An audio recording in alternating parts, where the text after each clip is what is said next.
বিগত ক্ষমতাচ্যুত আওয়ামী লীগ সরকারের আমলে 2009 থেকে 2023 সালের মধ্যে 23,400 কোটি ডলার বিদেশে পাচার হয়েছে। বর্তমান বাজার দরে যার পরিমাণ 28 লাখ কোটি টাকা। এই হিসেবে প্রতি বছর গড়ে 1,80,000 কোটি টাকা পাচার হয়েছে। 8 আগস্ট ক্ষমতা গ্রহণ করা অন্তর্বর্তী সরকারের অন্যতম চ্যালেঞ্জ হয়ে দাঁড়ায় পাচারকৃত এইসব অর্থ ফেরত আনা, যার ধারাবাহিকতায় বিভিন্ন দেশ ও আন্তর্জাতিক সংস্থাগুলোর সাথে আলোচনা চালিয়ে যাচ্ছে সরকার। অর্থনৈতিক কাঠামো পুনর্গঠন ও পাচারকৃত অর্থ ফেরত আনতে সরকার গঠনের 7 মাস পর প্রতিমন্ত্রী পদমর্যাদায় নতুন বিশেষ সহকারী হিসেবে ডক্টর আনিসুজ্জামান চৌধুরীকে নিয়োগ দিয়েছে সরকার। মঙ্গলবার দুপুরে সচিবালয়ে সদ্য নিয়োগকৃত এই বিশেষ সহকারী কথা বলেন গণমাধ্যমে। বলেন, পাচারকৃত অর্থ কোনো দেশ ফেরত দিতে না চাইলেও অন্তর্বর্তী সরকারের সর্বোচ্চ চেষ্টায় তা সম্ভব হবে। কারণ যে জায়গায় টাকা গিয়েছে ওরা বেনিফিশিয়ারি, এগুলো আন্তর্জাতিক ল আছে, যেহেতু ওরা বেনিফিশিয়ারি ওরা সহজে ছাড়বে না।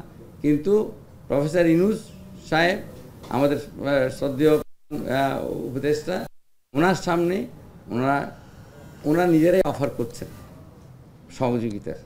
এটা সেই জন্য আমরা অত্যন্ত দ্রুত কাজ করছি, ইনশাল্লাহ আমরা সফল হব।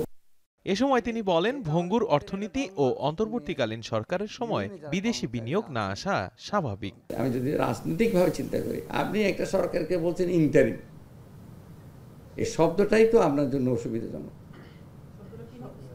সেটা আপনারা চিন্তা করেন। আমি তো রাজনীতিবিদ না, আমি যদি ইনভেস্টার হই, আমি যখন বলবো যে এটা ইন্টারিম, তখন আমি চিন্তা করব এটা কি স্থায়িত্ব আছে। এর আগে সকালে ক্রয় সংক্রান্ত কমিটির বৈঠক শেষে অর্থ উপদেষ্টা জানান, টাকা ফেরত আনতে বিভিন্ন দেশের আইন অনুযায়ী 200টি আইনি প্রতিষ্ঠানের সাথে আলোচনা হয়েছে। এর মধ্যে 30টিরও বেশি প্রতিষ্ঠানের সাথে চুক্তি বা সমঝোতা হবে। অঙ্ক টাকা আনতে তাদের আইডেন্টিফাই বিভিন্ন দেশে আছে, এইখানে কতগুলো আপনার আইনি পদক্ষেপ আছে, আবার সেই আইনগুলো আবার বৈদেশিক বিদেশের সাথে জড়িত। আমরা চেষ্টা করছি ইমিডিয়েটলি যেটি পারি, কতগুলো সেন্সিটিভ কেস করা হয়েছে, অন্যগুলোরও আমরা চেষ্টা করছি যে যত তাড়াতাড়ি অ্যাটলিস্ট প্রসেসটা শুরু করি, কিছুটা ইন্ডিকেশন কিছুটা আসুক। এই জন্য আইনের কিছুটা সমস্যা, আইন মানে কি কিছু যে এগ্রিমেন্ট করা বিদেশের সাথে এগুলো করব।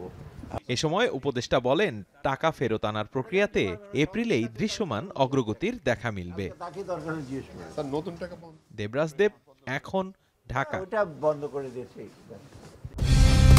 কালার এক্সপার্ট, জর্জ স্যাপ এবং মাইল্ড অন হ্যান্ডস টেকনোলজি সমৃদ্ধ অরিক্স ক্রিস্টাল ওয়াশ আপনার লন্ড্রি এক্সপার্ট।